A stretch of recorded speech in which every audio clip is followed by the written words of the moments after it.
Nos internautes, 3W Boboko ya Boka. Boboko ya Boka 3W.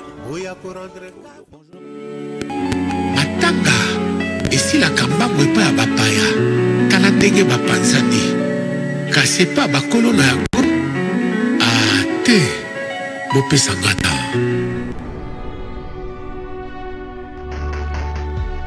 Salut amis internautes de www.bomokoyamboka.com.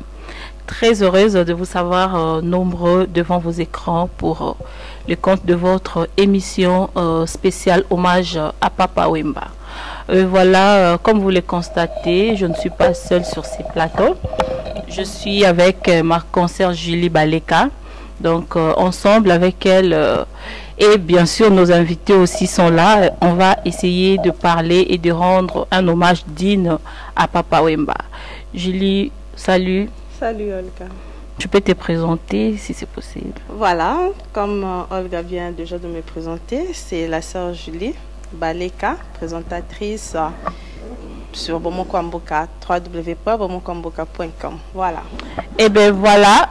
Je vais aussi profiter déjà de passer les micros à nos invités. Bah, se présenter P. Boyo Kabango, na Bango Moko, na surtout Bandana, Yemoko Balobi, le grand sapeur, Papa Lopango ya Scandinavie, Aza présent, na plateau d'Abisso, comme Boyebi, vraiment Kokozangate. Tellement qu'il y a une simbi mo masola bilamba, vraiment na kati ya Scandinavie Mobimba. Salut Papa Lopango. Oui, salut, salut. Peut-être moi plus de présentations pour Nabato Hollande pour la première fois. Le prince Monzale, Papa Lopango de international, disons encore le bas, donc c'est ça. La sœur Judith. Oui, je réponds au nom de Judith Le Songama. Et voilà. Voilà mon frère. Ouais, comme on a Blanchard Djema, Lélo. Ok. Tokos. Voilà, donc aussi Kolanda va inviter Nabiso Balobi va se présenter Boyoki Bango. Dès Bozo remarqué, nous sommes en noir. Tozo Lela, mité mezo sala passi. Donc tout tu peux perdre oh ya biso qui icône. Il y a musique congolaise, non seulement congolaise, africaine, pourquoi pas monde mobimba ezolela ye na sur binope bozolela na bandako de yango Scandinavie et boy kovanda kimia précisément Suède et lobby pourquoi pas ba rendre hommage na oyazala qui icône ya musique congolaise. Julie. Voilà, Kandéol Gatsoloba, donc nous sommes là pour encore rendre hommage Nabiso et pas Papa Nabiso, Papa Wemba. Oyo atika kibiso déjà tout comme conjugué n'a passé parce que Azaï Sosonabisoté il nous a quitté depuis le 24 avril, c'est ça. Voilà, donc tozawana to yambi pe bande nabiso to merotuna bango moi mituna sur liwa ya papa nabiso otsotika biso, vraiment ça fait très très mal à tiki biso et voilà pourquoi nous sommes là.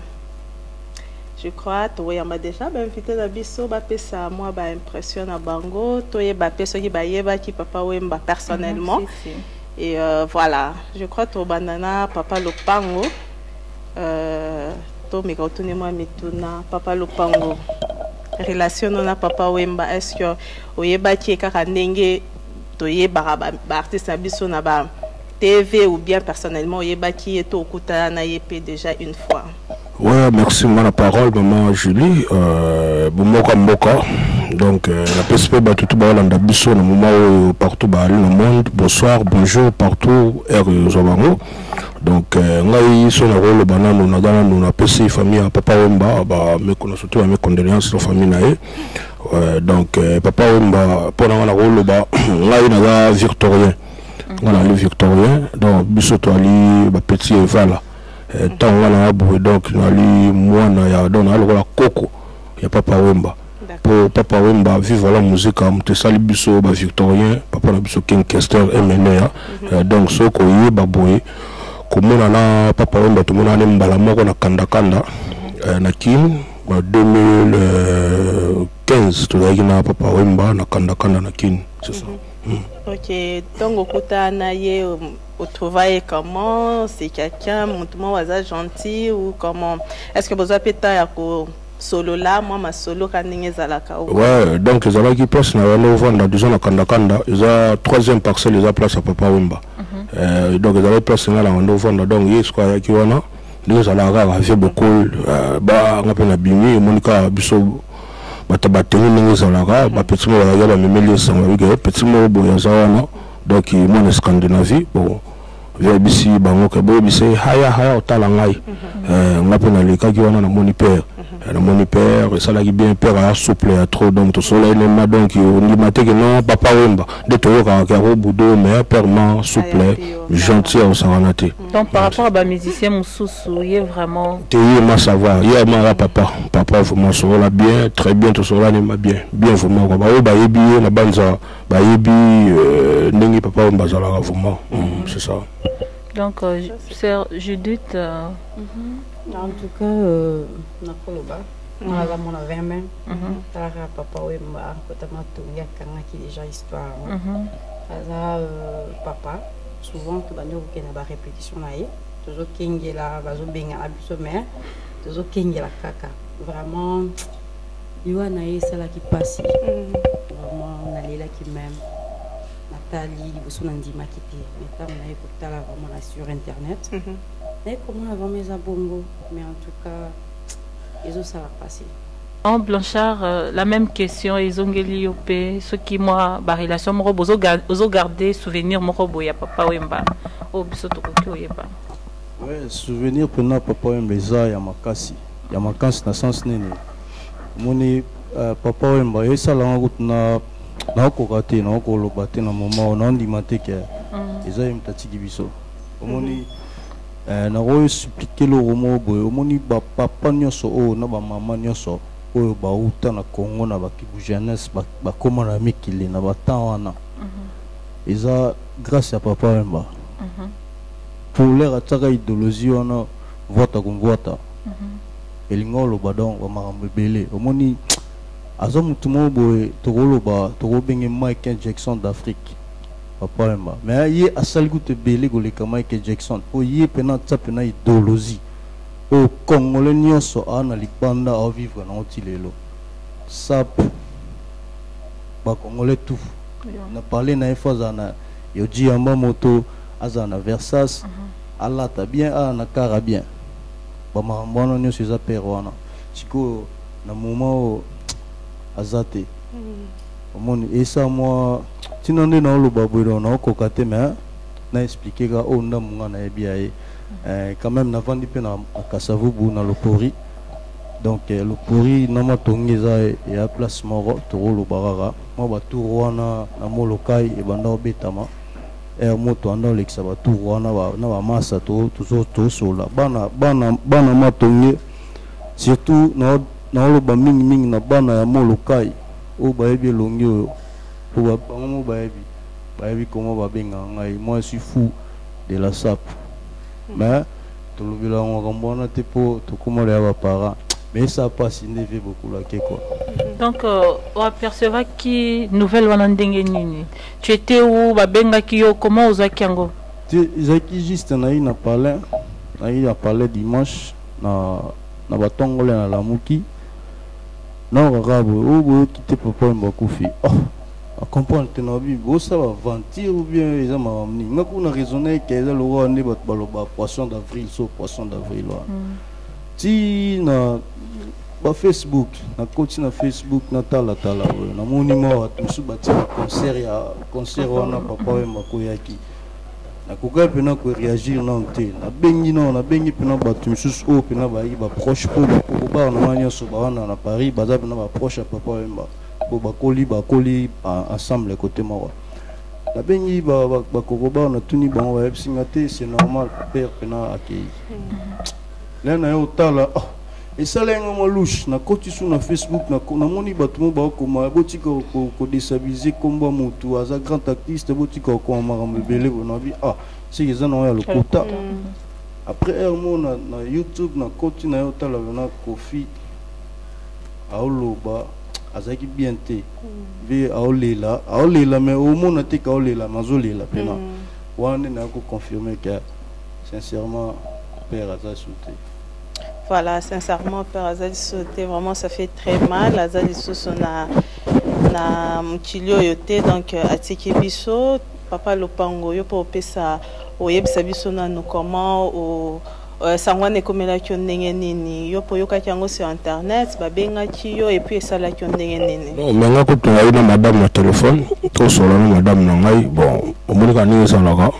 Dans une nouvelle wana directement madame peut voir direct a bengi peu approche à papa Wemba na Londres il sait que non il m'a remonté le bassin le maire madame Salina Sen directement na monique non dans une nouvelle bon a bengi peu na monique que non normal au santé nini non mais au santé il a pas si talaka vie papa Wemba akufaka boy ah talaka vraiment attends donc il passe à trop quoi bon trop vraiment Judith yo zoki ondeni oui nazaki na ndako na hôtel ko sokola na monika mwana la grâce abeninga que non maman papa Wemba kofi ngabi non tika koloba bongo o ya solo na chena tembe nalataki kutu na bilamba te akoti mbamona interest na notala bato bazokoma papa Wemba nazaki vraiment étonné nayebaki ki akende kobeta concert na ye et puis nasali neti nalandela nabengi lisusu mwana mpona tuna ye abi oui mama omoni akweyaki na concert akufi mpona nini o akufi kaka apres nabengai mpe camarade nanga naye kobenga mpe Olga Kankolongo avant tout naloba na yabi papa Wemba kofi esika siko naye kolonga oui akofi ya solo vraiment osantaki ndenge nini en tout cas moi miso vraiment mpona kokanga yango ezalaki mopasi ebimaki mbala moko po nalinga musique na ye donc voilà esalaki vraiment pasi esalaki vraiment pasi vraiment comprendre donc comprenez que émission ezoleka na pasi vraiment makasi même biso toza na micro awa nde ozomona biso nyonso douleur wana eza na osika quoi nano vraiment tomesani nango vraiment te vraiment et ça vraiment pasi mais tokomoyoka déjà moi ba rumeur comment circuler tout autour ya liwana ye bato bakomo lobaki empoisonnaki bato msusu babi non azalaki déjà malade il fallait quand même un mois repos je dis personnellement na ba rumeur wana est-ce que ozomona que tango ta vidéo wana ou bien tango yebaki pe ki azalaki malade est-ce que ça vraiment poison c'est qui est ou bien c'est l'analyse na yo okotyo lobanini en tout cas yango balobaka foko tala eloko ta 3 fois ou 4 fois première fois ton attaque image wana nga mona lobi oui batila qui poison et après bato bazoloba ebele mais nga moko pe na sa mutema na bi keno batili papa Wemba poison et après garçon mo baleki na bi ke so aza nani abibo tala bien micro ya papa Wemba azalaki na ngona maboko donc garçon wana o abandaki koya nango ezaki tija pamba soki papa Wemba sisi koyemba abandaki kokotisa ngo na perche wana voilà et après esika na ye koyeba ke non papa Wemba babomi ete eza tobenga ngo mort subite ou bien comment to éviter le konyelaki ye et puis eloko kanga na constataki ke non papa Wemba voix na ye et comment il faut cracher donc mes acquis poisontés balimbisa bayowa rien te baki belé et comme ça la moissonne mais baza bande ko na biso to lingana ka balinga musique na biso ba africain voilà donc selon Judith c'est un ango poisonté Blanchard loni no rotoloba sur ba rumeur ango voilà wana omoni ba Imer ezala toujours ceux qui est grand artiste bien grand auteur akufi sûrement papa Wemba ndazala wana mutu nyonso ayebaka banda obela déjà omoni ezelo mo te biso bato tokolobaka ezali poison totika ko babenga baloba nini ko spirculer ba makambo par-ci par-là omoni so botali bien concert wana nde ezobeta wana na scène nde banda like ça so botali micro papa Wemba la nango azali na wana liboko mon ingénieur abanda loba nde fali balongola ba changer ni micro parce que son ne banda obimate l'air oloba et comment est-ce qu'il faut aganga omoni jeune wana banda ya juste na nzita pamba na suka scolaire so botali bien micro papa Wemba simba yango ko faire na wana maboko utalongola ki yango eza musicien wala pembe na donc Eza elo mo teke o ndaya ko poison pour ma papa Wemba non. Mais problème c'est que père Chouana est dérangé qui muta ki longolango. Pourquoi? Parce que tout le monde qui na vidana tout le monde nulle part place papa Wemba zolo ba père Chou peut-être ils ont bougé ou bien quelque chose pour papa Wemba ko tozaki liboso père Chezaki juste na sima mais tout le monde a yo changer père. Et l'oroni ça qui a changé peu père Chango.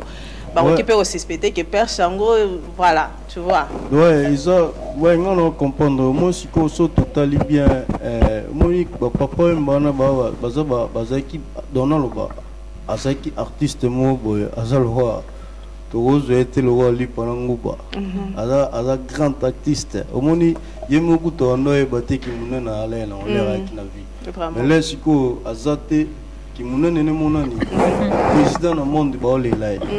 Donc, le long na olo bara ezali mo le bango ba beta d'abord l'instrument o ya beta lango fuiza déjà makasi omoni au cas où problème o salami ingénieur de son a ozwa déjà son na Babylone na sala na zoyi ba de mbala moke il faut changer il faut déplacer micro na parce que son est bimaté donc mais wana na micro bongo perche c'est quoi ça peut-être qu'ils bien té bando téléma bien té ya wana ba chanzan moi na sens Babylone ko na net ba micro ba lead ils a cher surtout tout même président Babylone to simbia a gondi mateke ba tumo ba kota Babylone izala a luka protégeant donc moi le papa Wemba ko wana mutu wana le rayi ko zo micro wana pamba ki nango aki ka zo micro te aki pe kotala l'air atali a Monique papa Wemba a quoi bomona juste l'air car hier à longolini ni on a pris nani bato ba ya kwa rougeona ba ki ona pour ba aider mais ils qui dans Nzambe ils ont mon Nzambe donc mon Nzambe to retenir na biso ki za ngo poison te za ngo makambo Nzambe papa Lopango okokyo bani na makambo nyonso yo analyse nini yo sali na lewa papa Wemba. Ah, merci mes paroles. Bon, moni mambaliwa mutamto na ndenge na okofela. Mutoto ana ndenge na okofela. Ngana mona yi pona nga. Ezaka Nzambe ya journée avec kokaki nango. Donc ya ko ndenge na ko mona mais bon, pona mamba poison vraiment le roi nazalaki wana te. Pour moi dans le baquet poison vraiment exact pour moni biso ba congolais to rappelle makambo na biso mutu moko akolo bala mususu quatre choses ya makambo oya ko kana ko wane ko ba ni mama onenge ya te pona ngama na ebite ke ya poison na ebite vraiment na ebite na ebite so ya mais ba to mususu ba oloba que ndenge zawana papa Wemba Abandaki, c'est vrai qu'on souhaitait déjà mort naïe abandon babando souhaitait qu'il y a koufa na miswa bateau na public sur scène et tout et puis salami ninge salami bateau suba lo baki non ils a balojo ya kota ki baye bara déjà ki boye muto koufa boye pour comment muto a loba maloba mo boye pe ko ki sami bongo et salami pe bongo okotyo lo banene za balojo ba bon funi nga vraiment makambo ngana na yo me laver via dai ngana beta ateni ngana beta ateni moni teni je me taper ça sur idéologie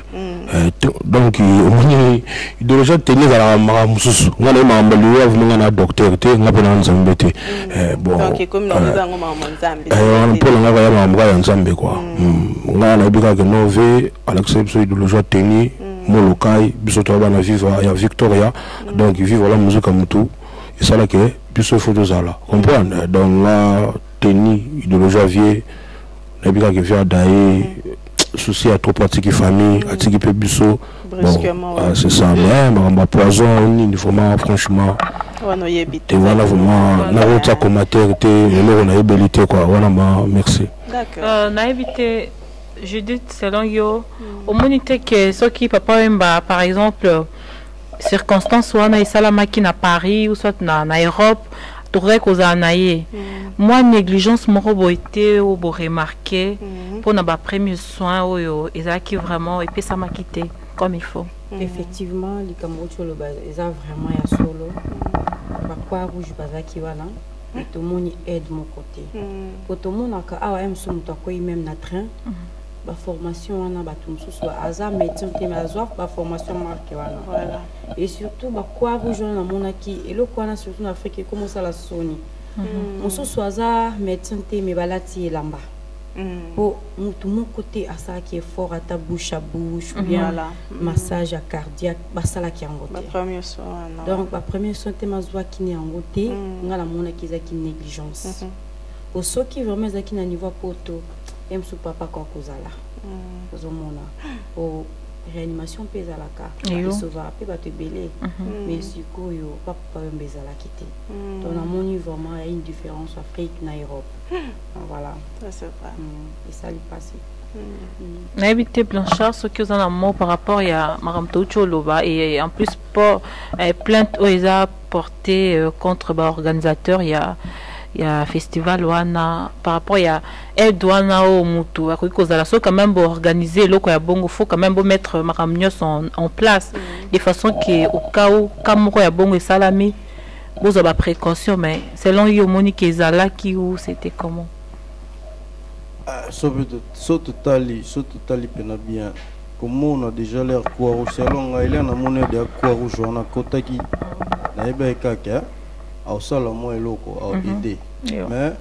là na yo mona siko quoi rouge leki na sima Congo atomboli souvie wana ko comprendre que ils a loko mo penezo il y a quelque chose qui se passe pas bien quoi au monde donc makambona en Afrique fena donc il faut des batu ba ken école batanga makambona même ba musicien ba le wana ceux qui ke ba ebi pe ndingi basala en Europe ba ko aider pour ezelo mo boye ya hostala bon bango pe e cause pe somme salé bango ko banga wana papa Wemba koi donc même tu as croire Roger a bien formé quand même en Europe tout le monde a même na ba classe même bana mike bazo tangisa bango ango déjà na éviter sur responsabilité entre pesa ngo na gouvernement africain c'est aussi le babi ba tout so mo na zane docteur mais là ce n'est que lamba et bien c'est la même chose na bato ya croix rouge l'Afrique il y a besoin d'ingona c'est possible ouais na Congo ngade na mona de mutu mo akui bato baloba e akufi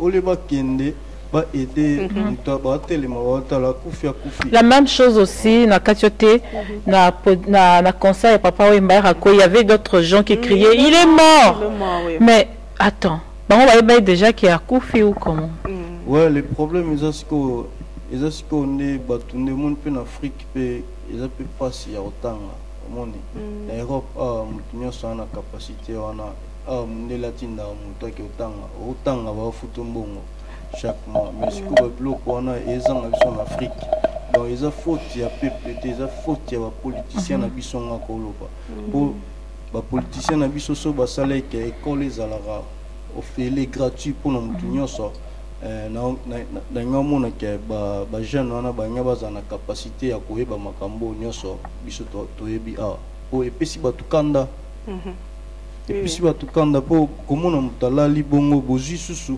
oliko aider botelemisie mais bon ngapena na moni mingi pena oloba ku côté on ezate po so na raisonnement epesa ka kanda donc mieux vaut retourner nos mères. Donc yango wana tozo profiter to lancer peu moi message na gouvernement na biso particulièrement na ministère ya enseignement bon mais quand un peu kokotisa courwana kotangisa parce que biso même na ba école nyoso atamutaki quoi akenda classe ya langue chaque mardi atabala mike professeur moko ayaka juste pour na relaxa bino comment koki ko secourir moto bato belé bazo kufa na Afrique bato ba otala ba éviter au cas où muta sala accident muto so ya pese mai et pourtant eza mabe biloko boy faut ko kotisa ngo ba instaurer mo ba cour wana na calendrier na bino pour que ba âme ya batu mususu ekufaka na ignorance ezala un peu sauvé.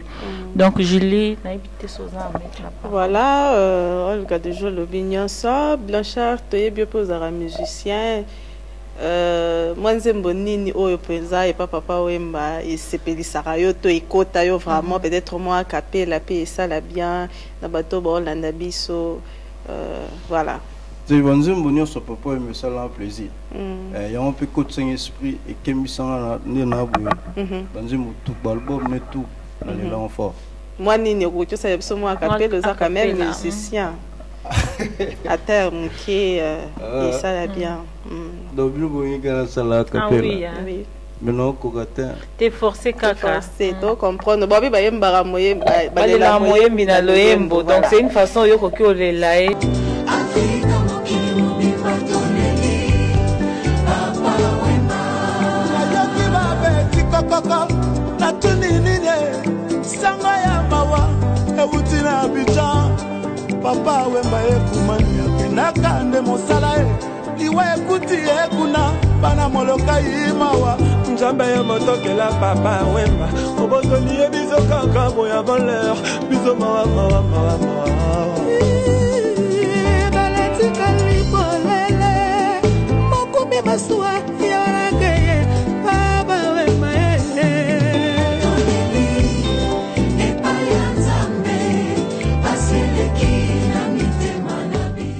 Bon, c'est moi là, mon copain on la papa, c'est ça. Ouais, les samedis nous tombé à concert. Ok. Tombé à concert pour tout les donc les lots moyo ça. Mais moi capella ils quand même bien pour que batoa no ba oya samedi va comprendre déjà ndenge nini ozala. Vraiment. Mama soki ozala ki kaka na bomoi. Nala na Seigneur. Donc voilà, vous comprendre que moi yemba mingi ezate donc samedi au lobby.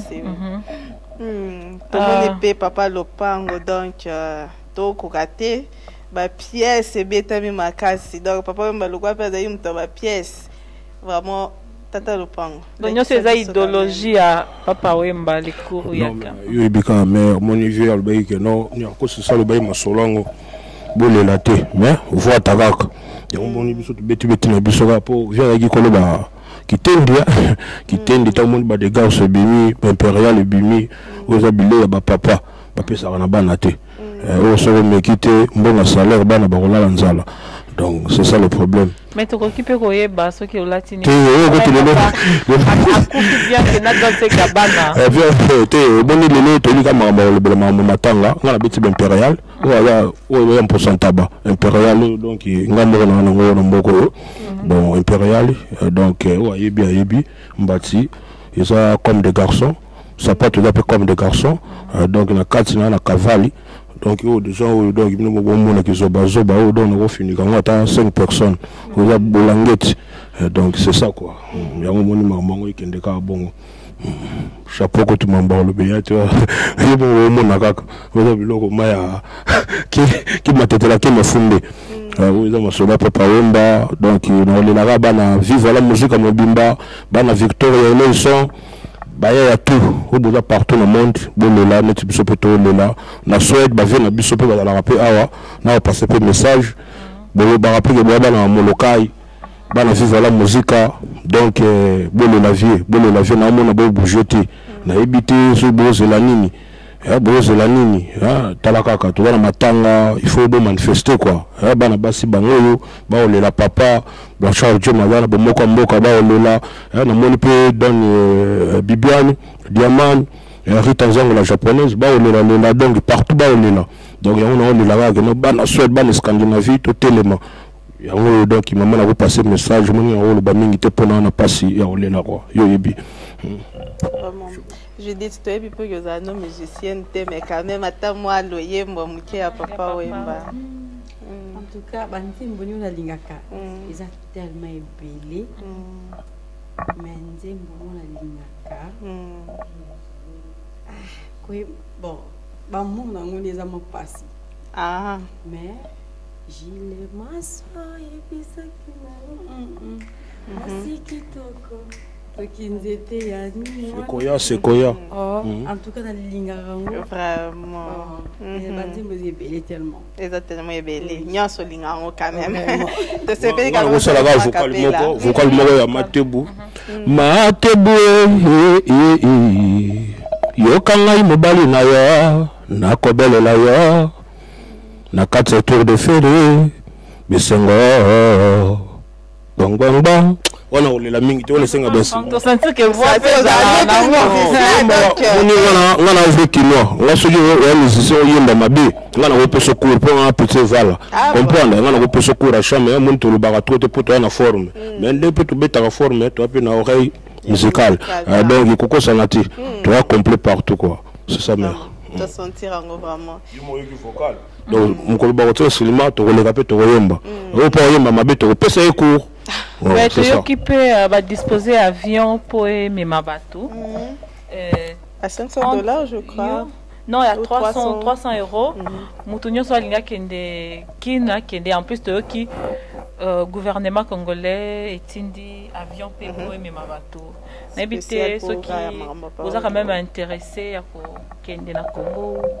Bon, maman, moni biso to kosa la terre, moni nga mama mbako kosa na écran boy na linga landa biso comprendre biso da to ba figure to biso da ba figure nga la okende te pour na le prêter na préparer te comprendre c'est ça mais ba o ba okende on souhaite ba maman ba bonne chance ba bon voyage ba le la papa biso pe après to le la père donc to ça la le fils que vraiment to sangana to le la père ensemble na bino tout aller quoi c'est ça pour nga Judith, pour répondre après au passé Blanchard.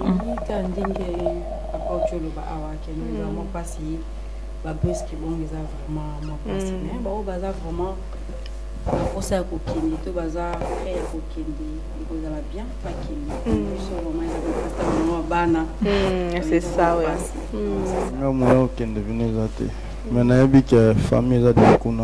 Famille Oangai, Bazakuna, surtout mère Nanga, Azakuna na village Molokai, pour on a un siège naï.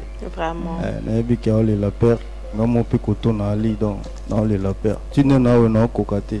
Oui, ça c'est toujours sentir en on dit Mati qui peut pas ça se voit. Donc, sentir vraiment mawa. Visa mystique. Mystique. Visa mystique. Donc, il y a un tous à l'arabien. Tous à l'arabien, tous à l'arabien. Si vous saluez ma belle, ils ont ça bien. Parce que c'est jamais, voilà. Donc, mais là, on a le bas samedi. Tous les laver musée pour bakunde les trois. Et vous allez wapi ce programme. L'information lobby déjà tout le pisango. Tous les capitaux l'information y a sur côté ça les ala côté au magamnio ces ala. Ils ont un thème na solution. Ils ont congolais ni sur Stockholm. Il y a Stockholm. Donc batunio so ba welcome baya tous à l'ensemble. Bamasanga pe kozala entrée athée pour qu'il y a matanga. Ben ba o ba ya te kabilo na bango to ebisa bango ke ba te kabilo ba exagérer ne ba prité voilà.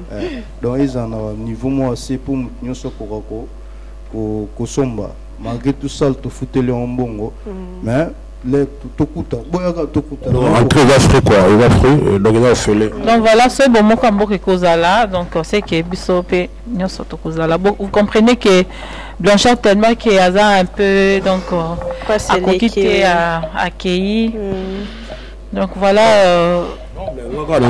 merci mère Julie de beaucoup sur la parole mère Olga Monina na invité na pe ba utagi London ba yaka po ba le na ensemble na papa donc yebika masolo ningi sala kaka donc na ko citer mo bano mususu ya leo Eriquette Béa na Lili Mbayabo donc Bols les Kassaé donc Angèle Moussaïdi donc on va inviter na tout na bango ensemble ba au London City donc nous sommes là en Suède tout tombola tout le la paire yobika ndenge za la Scandinavie la capitale de Scandinavie Suède capitale donc tant que mon abasi batelembo balati lati ba noir bazana papa le pango il faut toyer ba masolo ezati ko vandi na coin ozo kotala talaka na musika toyebi yo tala mais il y a gâteau de la paix on comprend pour bâtiment noir il y a moins cher que vous allez on a consommé mais attends ko ya cher mais il y a moins cher que zali il y a gâteau de la paix mais na pesiga ya ngamo mukara mais Diamant, donc Bibiane, Madine London City. Donc merci beaucoup mère Olga, mère Julie, maman Labiso, comment ça s'appelle mère Judith. Donc on a passé bien Bambo Tebele. Merci beaucoup vraiment na obosali quoi. Donc yango na wol baka yango na merci quoi. Biso beto peso merci de accepter quand même cause na plateau na biso pour rendre hommage na papa Wemba. Merci beaucoup. Et en plus Julie na habité to ko profiter un peu ko lancer pe appel na ba ba congolais nyoso ba vai na bandako spécialement la tété là. Voilà. Donc les tétés là à moi connaissance na ngamu ke na bi ke boza pe moi ebele à na Suède. Pour me quand peu na nous moi ko lela. Papa Wemba moi ko s'organiser ndenge le prince docteur Loba king question akufa ki awa quand même tout monde qui bato bandondo balela qui est ba organiser qui moi eloko de même pe bino pe bo me camper ko intéresser pe ba misuso baza même pas batété là ouais mais pour tout ça to bino tike toujours ba penser pour info donc maintenant on est dans le monde entier surtout ba congolais to le la paix vous comprenez donc tout ba manifester tous ensemble oui c'est ça tribune et donc baza ya yé ba on débattre les mabala musa batu nyonso bon mon message le bien na bien mon moto mususu a ba sango na ndenge na yi voilà un problème et incompréhension ah c'est ça le problème mon hein il y a mon mais pour le biboye les a message bon bien mais mon moto mususu peut la cause peut aligner les gars mais on est malade à congolais de toute façon ils sont là seulement pour déformer c'est ça le problème on est malade na bango nga na peut-être to big ça bango on est bekanda big ça bango donc merci beaucoup mana vous ça va bambo tellement muke titi coach le gouverneur donc na moni petit na mikolo Rudi Blanchard Djema donc famille Mobimba au Bazalia donc na pesi bino bambote ya trop masala Daniel Loleke check donc na pesi bambote yo mo yebika ka merci beaucoup ka ona koloba yango na bomboka mboka rapidement oui nous avons pesi bambote na famille nanga na famille Sungama et puis na bana nanga mes enfants je vous aime beaucoup et puis Mami Mboli Hélène Nguna et surtout la famille Nzeza sans oublier Max Nzeza et sa femme voilà ngape na pesa mo bambote na pesa ba remerciement na nga na ye moko le DG hein ya bomoko ya Mboka TV digital momo PDG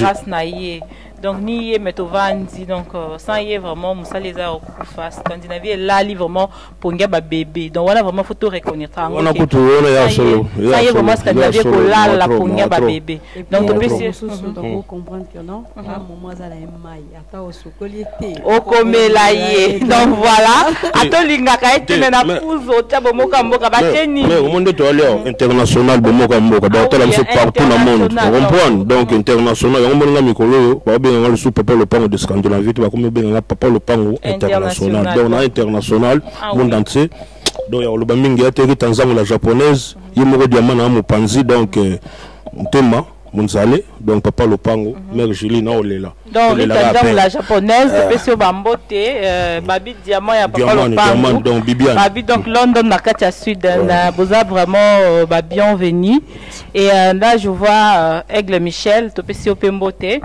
Titi Kouchi, Topesi Ombote, Blanchard Djema, Zaki Nabiso tout à l'heure on a plateau à se déplacer. Bao Nyos, Bao Landa Bobo. Alino, c'est le scénario, Bana Paris, Bana Bruxelles, partout, tous les la papa, London City, tous les la papa, Nengezalaka, Kabiso de la Pesca, Scandinavie, Hotel, Nengezalaka, Masolo. Baye à tout, Bobé Tarateni, Bolé la paire. On a paire à Teni. Talaka. Ma pièce. Vous avez impérial. Vous avez l'eau, Bana Mikete. So, Pessimon, le Mgal, les boum. Voilà, c'est ça. Et en plus, Nangina pesa moi par rapport à moi, problème au congolais, ça ba vidéo pour dire de n'importe quoi. Baza matanga baloba nonte. Donc déjà bozo finga ba ivoirien blablabla. Bo la que bozo ko ça bon la bino na société. Donc muto akufeli muto azana pasi alfinga kana noté. Avant d'arana nous azo réaliser non likambo ane komelier. Botika ba distraction entre les deux peuples. Toboité, moi, erreur paysanne, mais nous sommes tous des Africains. Tout comme Bango, il y a Bango, il y a Kouf na Congo, il y a la Bongo. Donc, Liwa, ils ont Zambenda Simbiango. Et puis, na pesa, na répond, na pesa moi avertissement na ba oyo bazolo ba collabo, sokinini. Donc, Koufeli Congolais. Aza Rwandais te poto beta maboko. Si réellement linga Congo, il faut la passi. Ya muto akufi. yo mama za muto abotaka yo moi si oleki osali vidéo na olela ete aza kolabo oza motema oza congolaise te donc ça prouve que oza motema ya ba rwandais disons ba ougandais ba bakotaka ba bomaka ba rebelle okyo boma mutu na machette parce que oza motema wana te yo musisa na yo ka pasi yo ekatana mais biso musisa yo ka pasi ezana donc tozolela papa to on a besoin ba propos na ote Julie. Voilà, comme il y a déjà un souka, Olga déjà lobby presque mieux ça. Mais peut-être dans Bagisanini vraiment, mais Naliwa vraiment à Papa Wemba, je crois que il faut interpeller Bisso et que tous les Bissoniens sont balés là un jour Bissoniens sont tous les cas parce que tout le temps la dernière Baliwa parce que Moutouma Taïba qui aujourd'hui Papa Wemba côté Bisso parce qu'il était bien important à qui au bêta concert à qui on s'ala naie que à ozon ananda kunaye mais total aboyé à zone na cercueil donc ça fait très mal donc il faut surtout bolinguer là parce que dans mon à chaque fois ceux qui mutakufi après bato balekara non il faut to lingana non il faut to banganza mais faut to sala boyé après moi temps et babosani donc ezaka bongo mais za bongo te za que il faut to lingana vraiment na ndenge ya bien to lingana parce que bisonya soto leka parce que liwa eza rendez-vous moko inévitable mutu mota ko éviter liwa donc bisonya soto toza balekinzela to leka un jour. Donc ça fait très mal, Papa Wemba, que son âme repose en paix et mes sincères condoléances, surtout à sa famille biologique, et à tous les Congolais, à tous les Africains et presque la bataille sur la continent, parce que c'est le monde entier, Bazole la Papa Wemba, tout le monde a même indélé, Bazole la vraiment, na sepeli et puis dans mon épée ma vidéo, il y a même de chrétiens où Bazole que bapesa ki papa wemba ba conseil faki azongi nzela nzambe mazongeli nzela nzambe te non okokyo juger mutu te so pende nini wana eza pe musala na ye koyembezaka musala normalement et tokokyo juger ye te toloba ke peut-être asambela te parce que toyebi te so asambela bien asambela te tokoki jamais ko se plana liwa mutu aza chrétien aza païen tokokyo se plana en plus relation mutu na nzambe voilà c'est diabolique surtout aux serviteurs de Dieu qui se dit tous les serviteurs de Dieu bozolo ba que non akufi parce que azayi peut-être abande ko yoka nini mungongo nzambe te sopende nini non koki ko jamais ko loba bongo ça fait très mal comme on a basa nzambe ko loba bongo eza juste na batu misusu surtout bana nzambe musu ba koma batu misusu e mutu akufi olinga sala buzz na komo ya mowe eloko ezalaka te respect des morts ba africains to perdre ngo particulièrement ba congolais baza na respect des morts te donc liwa ezo kamusangai cause encore à mutu ko chango na ba Facebook ça aussi c'est vraiment n'ébiter vraiment il faut te cesser dans makambwana parce que et ça là vraiment bien t'es là papa noto maman no kofi mutu mo waze photo maman tient na Facebook nda lali vraiment mets-toi à la place ya mutu akofeli comment tu vas réagir donc voilà tomichara bongo que ceux qui zaki biso à ta place qu'est-ce que tu allais dire donc voilà et zaki juste tenir te rendre hommage et puis pour pesara moi ba conseil des ala kaka et voilà toza toujours en deuil quand bomoni biso nyonso presque toza noir donc là qui ça vraiment que mawa toza n'a pas thème voilà. Donc voilà, nous sommes là arrivés à la fin déjà de votre émission hommage spécial hommage plutôt à Papa Wemba et merci de nous avoir suivis et restez toujours branchés sur votre site Bomoko ya Mboka. Voilà, on se retrouve à la Jules Presley, nous te frères de Zaïko Langalanga, te disons merci. Merci parce que si nous sommes ce que nous sommes aujourd'hui, c'est grâce à toi, grâce à ton improvisation. Ce 24 décembre 1969, que Zaïko Langalanga a été créé. Pourquoi ce chiffre 24? Et voilà que ce 24 avril 2016, tu nous abandonnes. Les internautes, 3W Bomoko ya Mboka. Bomoko ya Mboka 3W. Matanga esi la kambango epa ya bapaya tala ndenge bapanzani kasi epa bakolo na yango te bopesa ngata